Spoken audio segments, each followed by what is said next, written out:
Okay, here we go. Hello, ladies and gentlemen, germs, germettes. I'm going to just tell you right now, I'm going to try to keep this video short. If it winds up being longer than 30 minutes, I do apologize. But here we go.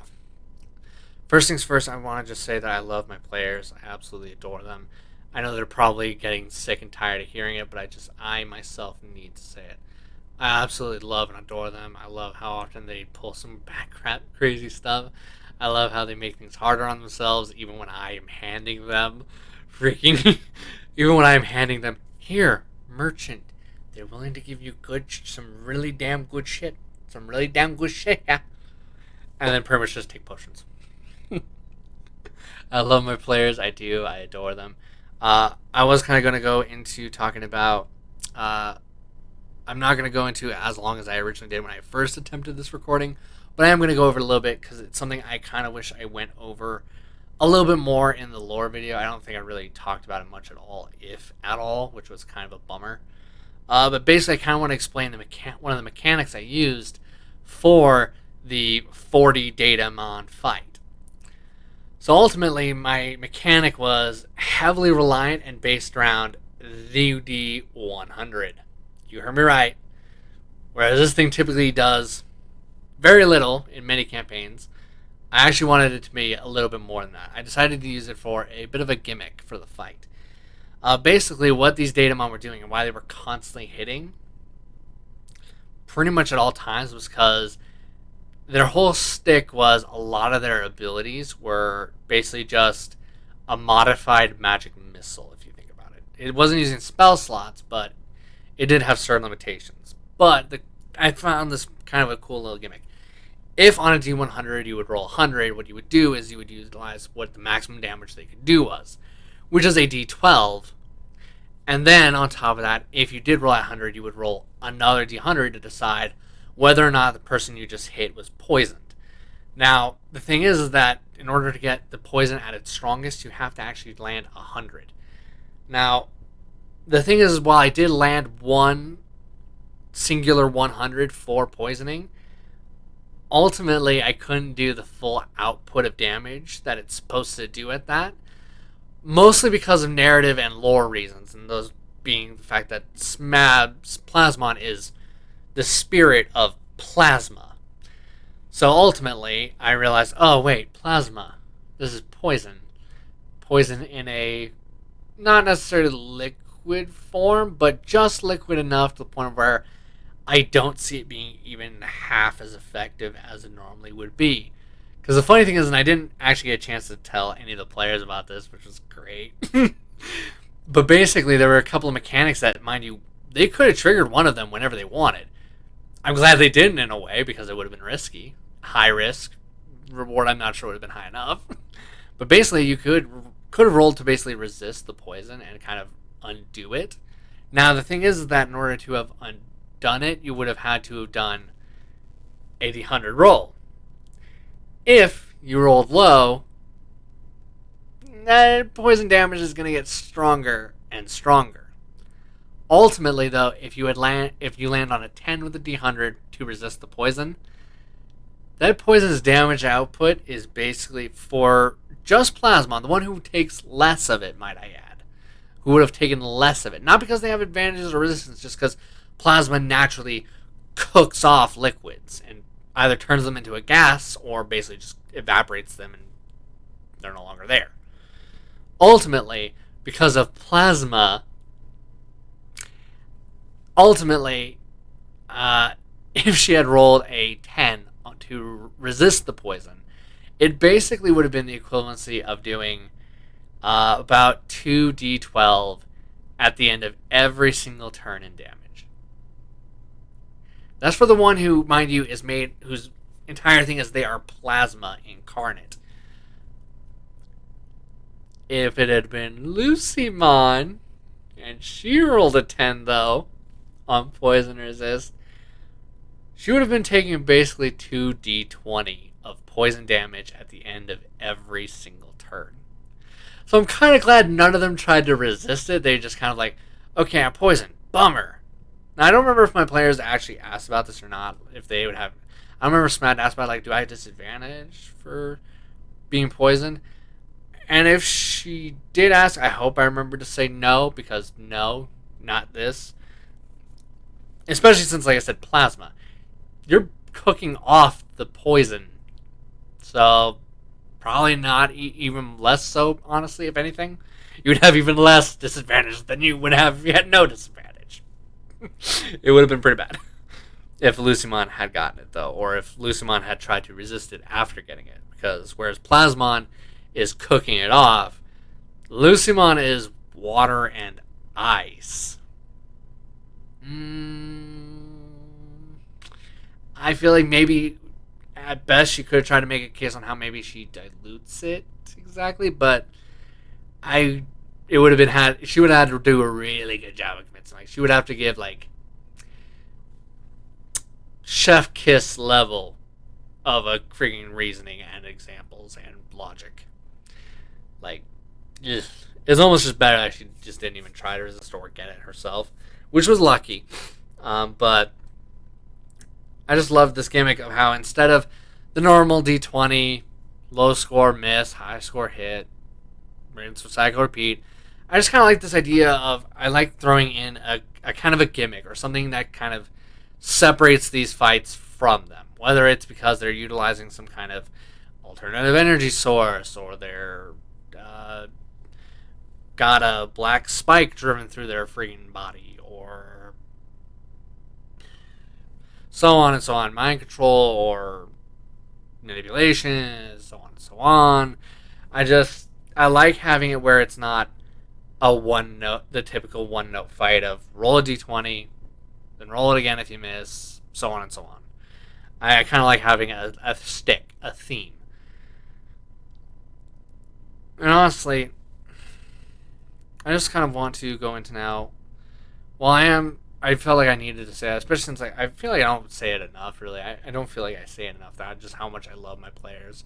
Yes, I do hear the bias in that, considering that one is actually my partner and the other one is my damn near adopted, my literally adopted sister. Let's cut the bullshit here. I literally adopted sister. So, like, one's fam, the other one is the love of my life. Is that biased? Fuck yes. Yes, it is. Very me. Yeah. Very biased. But it doesn't stop the fact that I do actually adore them, especially for how much stuff they pull. Like, I love them. And I love when they make things hard on themselves, because it's just funny as hell. Especially when there are times where I've actually, like, tried, like, hey, here's a thing here you can exploit, and they just don't exploit it. I love that. It's just funny. Next thing I want to say is I just wanted to kind of give a little sense here, saying just to let you all know, I am going to do basically a Digimon and Dragons rule amendment. Basically, just sometime I'm hoping this coming Thursday. I'm hoping, as long as I don't feel even worse than I'm already feeling, which is already pretty fucked up and destroyed in just about every aspect. It's been something. But yeah, hopefully, if you're someone out there who's watched this, who's interested or curious about possibly, joining up, being part of this, wants to be a player, if you're worried about, I don't know Digimon or I don't know D&D, I promise you don't need to. It's designed intentionally with that in mind of, you don't need to know Digimon. You don't need to know D&D. The DM, he sure as hell does. You don't. And on top of that, I make it a rule of being over explanative, I guess is the way to phrase it. I'm pretty sure that's not a word, but then again, my English sucks, so it could be a word. Ultimately, I'm the type of DM who, I don't have any ability to get tech to function properly, even when I'm using it the way you're supposed to use it. I can't make maps. I have no artistic ability whatsoever. I'm just creative and batshit, but no way to actually weaponize it. So I try to compensate for that by basically explaining things and explaining it clearer and as far as I can, And on top of that, I also try to give examples, kind of mental images, tying things to things you've seen, things you've heard, things you've experienced, shows you've seen, so on and so on, just to make it easier to kind of follow along with. Again, you don't need to know Digimon in order for this to be fun. You don't need to know D&D in order for this to be fun. My girl has, before this, before really just me in a generalized sense, she had no interest in D&D, and honestly, no interest in turn-based or tactical of any kind, shape, or form. I've gotten her exposed to some of the good shit, the premium shit. I basically had her skip all the bad times and basically just skipped her to the good shit, the premium shit. And that helped a lot, probably, especially since she is a huge COD fan. Like, that's, if she ain't playing COD, she's playing poker. That level of, she's doing one or the other. She's not really, before this, she wasn't really at it to D&D. Curious, mildly, but not really much more than that. Ultimately, I think she's, granted, she's learned so much more from SMAP than she's learned from me. Let's just cut the bullshit. Like, I know she's probably going to say, no, I learned so much from you. I'm like, she's not learned jack shit from me. She has learned from SMAP. SMAP has done an amazing job as a teacher. So before you even start sweating about the I don't know D&D or I don't know Digimon, you don't need to. If you come in here with just a blank, I don't know anything about these two things, you are still going to have fun. Why? Because that's the way it's designed, for one.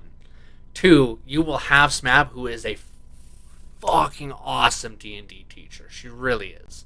She is fucking badass at it. There are times where I wish we could just slow down a little, but I will say her method works. It worked fuck tons better for my girl than my methods did, where I took it slower. Her methodology has worked, and it has worked wonders. So believe me when I say SMAP is a badass D&D teacher. She really is. So honestly, even if you don't know D&D, you are going to have a god tier level teacher, and then you're going to have Psycho McNuggets here. Okay, you're going to have the crackhead. Okay.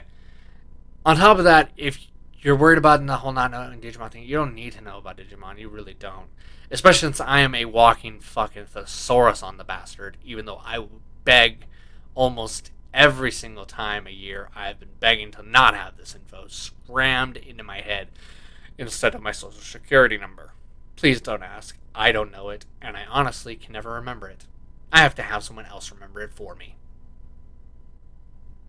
Is that sad? I feel like that's sad. I can't remember my social security number.